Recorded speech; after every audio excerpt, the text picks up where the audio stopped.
Bienvenue à l'avant-match de cette rencontre de Ligue 1 entre le RC Lens et Brest ce vendredi soir. Le RC Lens cherchera à enchaîner une deuxième victoire consécutive en championnat en recevant Brest au stade Bollaert de l'Hélice. Les Sang et Or, après un début difficile, semblent avoir trouvé un certain réalisme essentiel pour les matchs serrés. Leur victoire acquise au Havre, 2-1, malgré un nombre limité d'occasions, en est la parfaite illustration.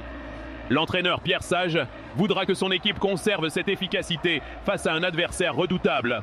De son côté, Brest arrive après une déconvenue face à Toulouse, une défaite 2-0 où les Bretons ont paru manquer cruellement de mordant. Après un match d'ouverture plein de fougue et de buts contre Lille conclu par un nul 3-3, ce revers inattendu rappelle que la régularité est la clé d'une saison réussie. L'entraîneur Éric Roy devra trouver les solutions pour remotiver son groupe et retrouver l'état d'esprit combatif qui a fait leur force.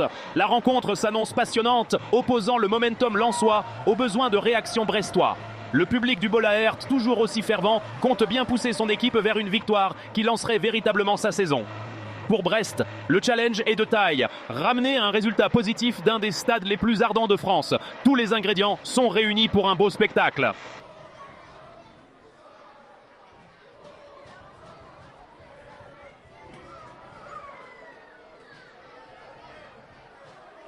La première mi-temps a été marquée par une ouverture du score de Brest. Mama Baldé a inscrit le but de la tête sur un centre de Kenny Lala après environ 24 minutes de jeu. Lens a exercé une forte pression avec de nombreuses tentatives, notamment un tir de Ryan Fofana qui a frôlé le montant et une tête de Wesley Saïd magnifiquement repoussée par le gardien brestois Radoslaw Majecki. La seconde période a basculé de manière dramatique.